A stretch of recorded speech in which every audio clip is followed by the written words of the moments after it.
Over 20 years ago, I coined the expression think big, and it's been a part of my life ever since.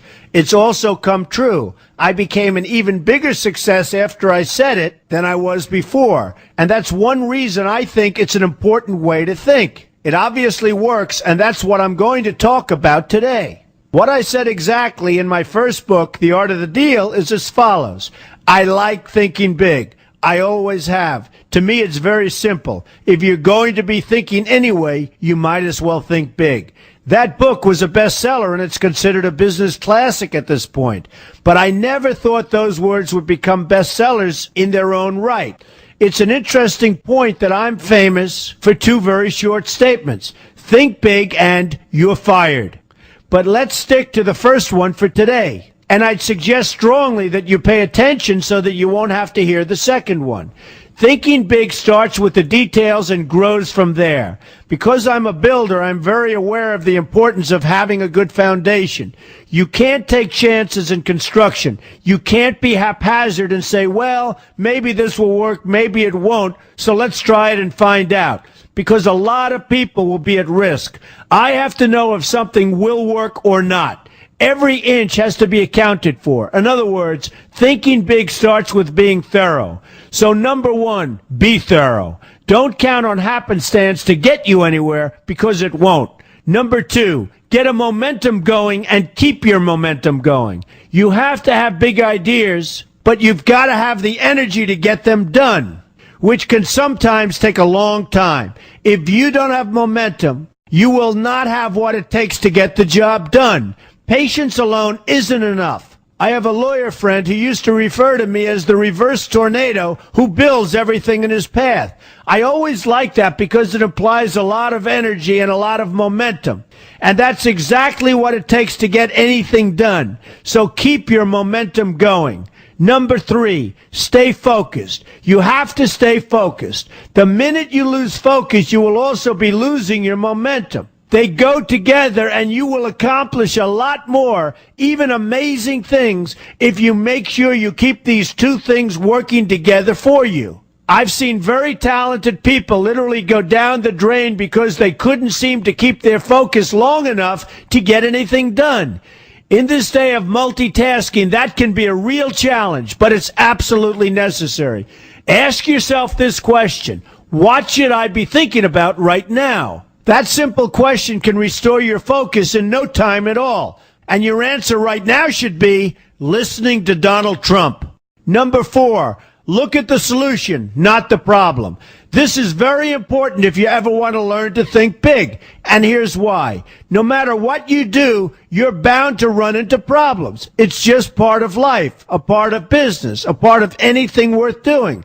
If you let the problems get in your way, they'll become bigger than your idea was to begin with, and you will be a wipeout. No matter how bad things look, keep your focus on the solution, and you will be surprised how things can work out, and work out properly. One way I do this is to ask myself when confronting a possible problem, is this a blip or is this a catastrophe? A catastrophe is something like an earthquake, a tsunami, a war, and so forth, and a blip is everything else. Right away you'll have the right perspective and your equilibrium will be restored. So keep your focus on the solution. Number five, see opportunity for what it is, an opportunity. For example, why are you listening to me today? Curiosity? You like me? You don't like me? You want to learn? You have nothing else to do? You want to hear me tell you you're fired? I hope not. But whatever your reasons might be, they've brought you to a good place to get involved and to learn. And that's an opportunity right there. People think that because I'm rich and famous that I know everything. I know a lot. But one thing I know is that I don't know everything. So I ask myself this question every day. What can I learn today that I didn't know before? And you know what? I learn something new every single day. That's a big reason for my success, and the same thing can apply to you. Take the time to see today as an opportunity, and you'll be surprised by what can come your way. Be open to new ideas, and you will be creating your own opportunities before too long. Number six, know everything you can about what you're doing. That's a good way to cover your bases. Another good way is to read the book Robert Kiyosaki and I have written together, Why We Want You to Be Rich. It's about covering your bases and knowing what's going on. I remember when some guys came in to meet with me about a great idea they had for an atrium for a building on Wall Street. It was a beautiful idea except for one thing. None of them had thought about how the building would be supported around this fabulous atrium. They didn't take into account the steel columns that were necessary to support a 72-story building. A very big and embarrassing oversight that could have been avoided if they'd taken the time to think about what they were doing. Don't let that happen to you. Know what you're doing first. Number 7, be lucky. Remember the old saying, the harder I work, the luckier I get. Well, it happens to be true. It works for me, and I've encountered some pretty big successes. But this goes along with something that's absolutely necessary for great success. Be passionate. You have to love what you're doing if you want to be successful at it.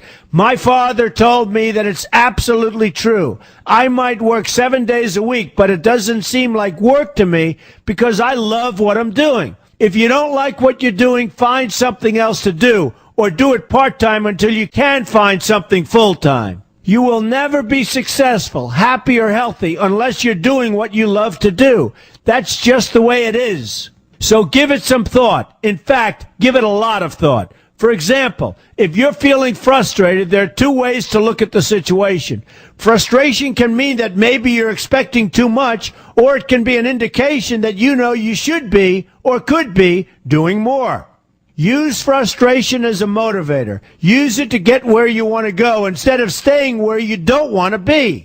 But above all, be passionate. That's the fast track to success, no matter what your interests are.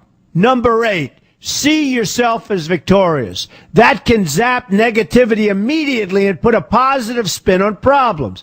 I've gotten to the point where I see problems as challenges that I'll enjoy meeting and dealing with.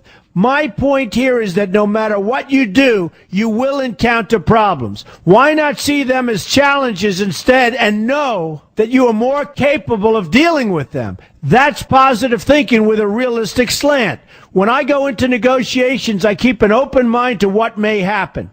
But I can tell you that there's already a done deal attitude on my part. I've already thought the process through to the extent that I know everything will be better off if they agree with what I've come up with because I've taken both sides into account.